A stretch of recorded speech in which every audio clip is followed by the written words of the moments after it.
Halo semuanya, kali ini kita akan bahas tentang titik, garis, bidang, dan kedudukannya. Langsung simak ya. Oke, kita awali dengan titik. Titik itu adalah bangun yang berdimensi 0 karena tidak mempunyai panjang, lebar, dan tinggi. Tetapi titik punya kedudukan atau posisi saja. Nah, hati-hati ya, penulisan titik menggunakan huruf kapital. Kayak di gambar ini nih, ada titik A dan ada titik B. Sedangkan garis adalah kumpulan titik yang letaknya berjajar ke kedua arah yang saling berlawanan. Oh ya, garis itu punya panjang yang tak hingga, sehingga pada saat digambar hanya yang mewakilinya saja. Kayak di gambar ini. Ups, dalam penamaan garis seperti ini ya, garis AB. Jadi hurufnya huruf kapital. Tetapi kalau kita mau menggunakan huruf kecil, cukup dengan garis G. Boleh tidak dengan huruf yang lain? Boleh kok.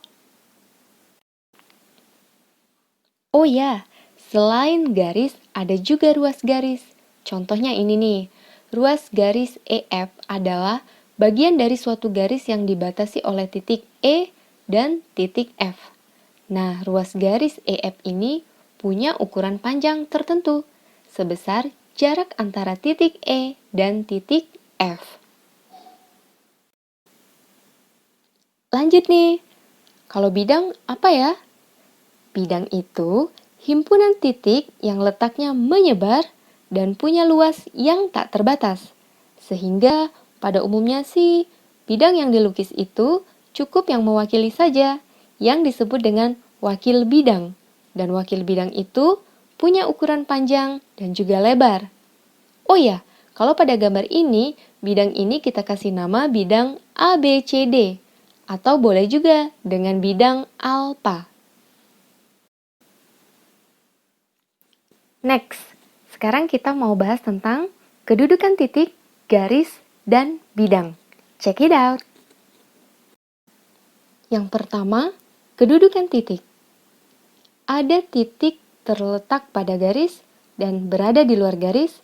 Ada juga titik terletak pada bidang dan berada di luar bidang. Oke, yang pertama kita akan menentukan kedudukan titik. Titik mana yang terletak pada ruas garis CG, yaitu fokusnya di CG. Ada titik C dan G, dan titik yang berada di luar ruas garis CG ada A, B, D, E, F, dan H. Dan titik yang terletak pada bidang BCGF yaitu B, C, G, F, dan titik yang berada di luar bidang itu ada A, D, E, H. Yang kedua, ada kedudukan garis. Kedudukan garis terbagi juga menjadi dua. Ada garis terhadap garis yang terdiri dari sejajar, berpotongan, bersilangan. Dan yang kedua, ada garis terhadap bidang. Ada terletak pada bidang, ada sejajar, dan juga ada yang berpotongan. Sekarang kita simak contoh berikut ini. Kita akan menentukan ruas garis mana yang sejajar pada ruas garis CG. Fokus kita di CG ya. Maka, dikatakan sejajar apabila dia terletak pada satu bidang yang sama dan tidak saling berpotongan. Maka, ruas garis yang sejajar pada ruas garis CG, kita fokusnya pada bidang BCGF, yaitu ruas garis BF. Yang kedua, kita pandang ruas garis CG itu berada pada bidang DCGH. Maka, ruas garis yang sejajar adalah DH. Yang ketiga, kita akan berpandang bahwa ruas garis CG itu berada pada bidang ACGE, maka ruas garis yang sejajar adalah AE. Next ya, jika tadi kita sudah bahas tentang sejajar, sekarang kita akan bahas ruas garis yang berpotongan dengan ruas garis CG. Oke, fokus kita di CG. Dikatakan berpotongan apabila dia berada pada bidang yang sama dan tepat memiliki satu titik potong. Sekarang kita pandang ruas garis CG ini berada pada bidang BCGF. Maka ruas garis yang berpotongan pada ruas garis CG adalah FG, BC, BG, dan CF. Yang kedua, jika kita memandang ruas garis CG ini berada pada bidang DCGH. Seperti gambar ini, maka ruas garis yang berpotongan dengan ruas garis CG adalah CD, GH, DG, dan CH. Yang ketiga, ruas garis yang berpotongan pada CG pada bidang ACGE. Fokusnya bidang ACGE ya. Maka ruas garis yang berpotongan adalah AC, EG, AG, dan CE. Selanjutnya, kita akan bahas bersilangan. Nah, dikatakan bersilangan apabila dia berada pada bidang yang berbeda dan tidak berpotongan, juga tidak sejajar. Maka, pada yang pertama ini, gambar ini, kita bisa tarik kesimpulan. Ruas garis yang bersilangan dengan ruas garis CG yaitu AB, AD, dan BD. Sekarang, kita amati gambar yang kedua. Maka, ruas garis yang bersilangan dengan ruas garis CG adalah EF, EH, dan FH ya.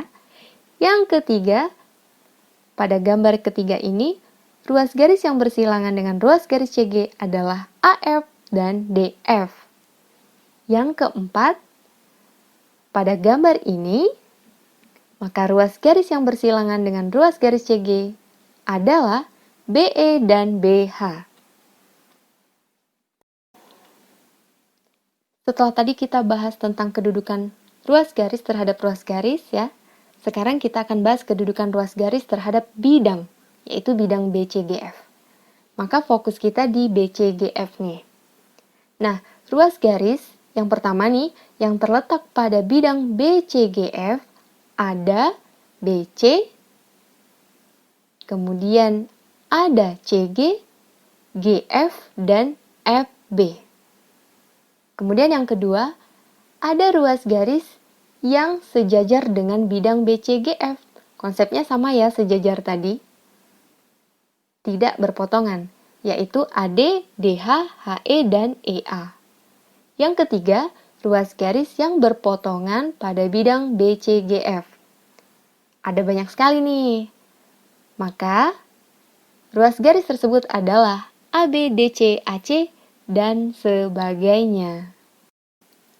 Oke, yang terakhir kita akan bahas kedudukan bidang terhadap bidang yang lainnya. Ada apa aja?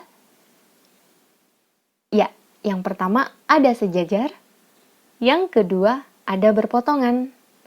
Sekarang kita lihat ya contoh berikut ini. Kita akan menentukan kedudukan bidang terhadap bidang BCGF. Berarti fokus kita di BCGF. Nah, dari gambar ini kita bisa ketahui bahwa bidang yang sejajar dengan bidang BCGF pada gambar ini kita lihat adalah bidang, bidang apa? Oke, betul, bidang ADHE. Yang kedua, kita akan menentukan bidang yang berpotongan dengan bidang BCGF. Ayo, ada apa aja? Yap, betul sekali. Ada ABFE, DCGH, ABCD, EFGH, EFCH, dan ADGH. Oke, itu tadi materi kita pada video kali ini tentang titik, garis, bidang, dan kedudukannya. Sampai jumpa di video berikutnya. Bye!